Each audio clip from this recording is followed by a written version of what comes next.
North district police के ANS staff ने कल रात एनकाउंटर के बाद 2 क्रिमिनल्स को गिरफ्तार किया, जिसमें एक दीपक है और दूसरा जुवेनाइल है। ये दोनों गैंगस्टर हैं और इनको वांटेड थे, जो 2 दिन पहले 2 फायरिंग के इंसिडेंट हुए थे बिश्नोई के नाम से, बिश्नोई गैंग के नाम से, एक पश्चिम विहार ईस्ट में और एक मधु विहार में। तो दोनों से दोनों वेपन भी रिकवर हुए हैं जो उन्होंने फायरिंग में यूज किए थे। जैसा आपको पता है, दिल्ली पुलिस ने पीछे बहुत ही कंप्रिहेंसिव एक्शन लिया है गैंगस्टर्स के खिलाफ, और काफी दिन से जो कॉल्स थी उसमें काफी कमी थी, और पीछे पूरे डिस्ट्रिक्ट्स ने, क्राइम ब्रांच ने, स्पेशल सेल ने मिलकर एक बड़ा ही जबरदस्त एक्शन किया था। उसके बावजूद ये इंसिडेंट हुआ जो चिंता का विषय था, तो इसलिए हमने सारे डिस्ट्रिक्ट्स को अलर्ट कर रखा था, और उसी संबंध में डीसीपी नॉर्थ की टीम ने एक क्लू मिला जिसके आधार पे कल इनको इंटरसेप्ट किया बुराड़ी के एरिया में, और वहां पे इन्होंने फायरिंग की और हमारे लोगों ने फायरिंग के जवाब में इनको जवाब दिया। तो एक जो दीपक है उसके पैर में गोली लगी है, और बाकी जो दूसरा जुवेनाइल है उसको भी अप्रीहेंड किया गया। अब इसमें कहानी जो है वो पुरानी वाली कहानी है कि जो गैंगस्टर्स हैं वो इंस्टाग्राम या उसके थ्रू इन लोगों को लालच देते हैं। अब इस केस में भी जो जुवेनाइल है उसका कोई झगड़ा था रोहिणी के एरिया में, तो इसको वहां पे एक इंस्टाग्राम में प्रोफाइल दिखाई दी जिसमें आर्म्स और हथियार लेके कोई आदमी था, एक फेक प्रोफाइल थी। उसी फेक प्रोफाइल के चलते उससे कांटेक्ट किया कि मुझे फायर आर्म चाहिए, पिस्टल चाहिए। तो उन्होंने इसको कहा कि जब आप हमारा ये काम करोगे तो आपको फायर आर्म मिलेगा और साथ में आपको पैसा भी मिलेगा। तो उसमें पूरी कवायद जो होती है कि पैसे का भी ट्रांसफर हुआ, फायर आर्म भी इनको 3 बार अलग अलग जगह बुला के और फिर फाइनली एक जगह इनको फायर आर्म प्रोवाइड किया गया, और साथ में लोकेशन दी गई। और लोकेशन देने के बाद एक बड़ा इंटरेस्टिंग जो था कि फायरिंग एक बार नहीं करनी है, एक बार इधर से जाना है, फायरिंग करनी है, फिर वापस आना है, फिर दोबारा फायरिंग करनी है, फिर दोबारा फायरिंग करनी है, जो एक पब्लिक में एक डर पैदा करना है। तो मेरा आपके माध्यम से यही कहना है कि ये जो जुवेनाइल बच्चे हैं उनको अवेयर कराने की आवश्यकता है कि ये लोग आपको एक्सप्लॉइट कर रहे हैं जो विदेश में बैठे हुए हैं। इसमें भी जो नाम आ रहा है रणदीप मलिक, जो पहले जीके वाले मर्डर में भी वांटेड है, उसी के थ्रू ये कांटेक्ट हुआ सारा, और उसने बाद में सोशल मीडिया पे क्लेम भी किया। तो दिल्ली पुलिस हमेशा से सजग रही है इस विषय में, और अब जैसे हम मिलके काम कर रहे हैं, पूरी दिल्ली पुलिस इनके ऊपर प्रहार कर रही है।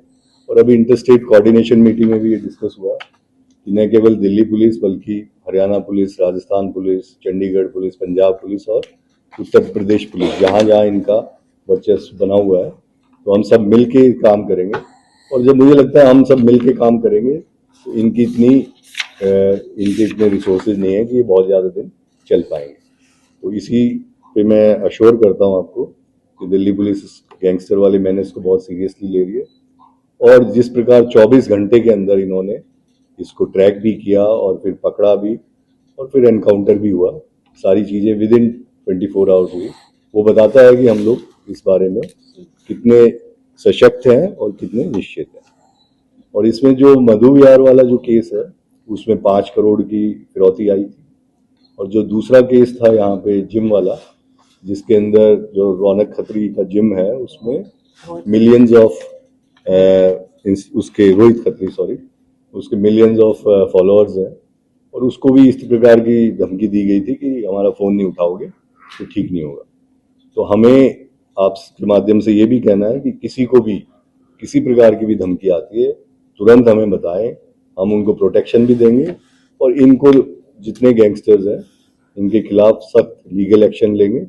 जहाँ जरूरत पड़ी वहाँ वो सख्त से सख्त एक्शन, चाहे वो मकोका का एक्शन है, 111 बीएनएस का एक्शन है, और अगर उन्होंने हम पे फायर किया तो हम उनको न्यूट्रलाइज भी करेंगे। तो ये सारी जो इंस्टांस है ये दर्शाता है कि हमारे लोगों में जो काबिलियत है वो इनसे कहीं ज़्यादा है, और हम इनको निस्ताबूद कर सकते हैं अगर हम सब एकजुट होकर काम करते हैं।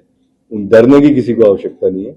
जिसके पास भी कोई ऐसी धमकी आती है वो तुरंत बताए और तुरंत हम लोग एक्शन लें। जैसा मैंने बताया, टारगेट भी उन्होंने प्रोवाइड किया, फायर आर्म्स भी उन्होंने ही प्रोवाइड किए और पैसा भी इनके अकाउंट में उन्होंने ही डाला है। वो सारा भी इन्वेस्टिगेशन चले। देखो, अब जैसा भी आपको भी पता है कि उसमें भी अलग अलग छोटे ग्रुप्स भी हैं, कहीं पे ये लोग आपस में साथ हो जाते हैं, कहीं अलग हो जाते हैं। तो इसमें जैसा मैंने बताया, मेन आदमी रणदीप मलिक का नाम जो था, उसके इससे बातचीत हो रही थी इनकी सिग्नल के थ्रू, और इंस्टाग्राम के थ्रू भी उसी के आदमी ने इनको ल्योर किया था। तो आगे क्या कनेक्शन है वो इन्वेस्टिगेशन में। जुवेनाइल जो है उनको ही क्यों टारगेट करते हैं क्या? हाँ, चूंकि कानून में उनको प्रोटेक्शन है और कानून में जब हम जाते हैं तो उनके खिलाफ एक तो उनको एज अडल्ट ट्रीट करने के लिए काफ़ी लंबी कवायद होती है, और वो भी खाली हीनस केसेस में, जैसे गोली चली है वो, उसमें वो वाला सेक्शन नहीं लग पाते जिसमें मिनिमम 7 साल की सजा हो तभी वो अडल्ट ट्रीट होता है। तो ये जानबूझ के जुवेनाइल्स को लाते हैं ताकि उनको इस कानून का फायदा मिले। सर, एक अनिल पंडित का नाम आ रहा है, अनिल पंडित का बताया जा रहा है कि अनिल पंडित ने फोन पे बात कर रही थी। अनिल पंडित देश में है या विदेश में? इसका भी हम चेक कर रहे हैं। जो मुझे पता चला है कि एक पंडित तो राजस्थान पुलिस ने पिछले साल लेके आए थे, और एक ये जो रेवाड़ी वाला पंडित था जिसका इसी नाम का, तो वो पहले विदेश चला गया था, पहले कौशल के साथ था, उसका भी चेक करें। ये भी देखा गया जैसे मधु बिहार वाला इंसिडेंट हुआ, पश्चिम बंगाल, तो ये भी ऐसा रहा था कि ये जो दोनों शूटर हैं ये जहीर और गुड्डू के संपर्क में भी हो सकते हैं। सब कुछ, सारी संभावनाएं हैं। अभी बहुत प्रीमेच्योर है सारी चीजें कहना, क्योंकि अभी रात में ही हुआ है। अभी 1-1:30 बजे तो हुआ ही है। पूरी टीम अभी उसी में काम कर रही थी। अभी धीरे धीरे सारी परत पे परत खुलती चली। अभी देखो 2 लाख की बात हुई थी, बट 47,000 उसकी मदर के अकाउंट में आ चुका था। सर, नाबालिग और दीपक कैसे संपर्क में आए थे? पहले से संपर्क में थे? हाँ, इसकी ये रोहिणी में रहता है नाबालिग, और वो इधर बाहर से था, लोनी से, तो वहां पे इसकी कोई बुआ का रिश्तेदारी है, तो वहां पे मिले थे, रोहिणी में मिले। लालच से पैसे का होता है कुछ और होता है? बदले का इस केस में तो वो बदला लेना चाह रहा था किसी से, कि मेरे को किसी के साथ झगड़ा है और उसको निपटाना है, उसको मेरे को हथियार चाहिए। उस हथियार के लालच में इसने सोशल मीडिया पे उससे संपर्क किया, जिसने हथियार की फोटो डाली हुई, एक फेक अकाउंट था, उसके थ्रू वो वहां तक पहुंचा। ठीक है।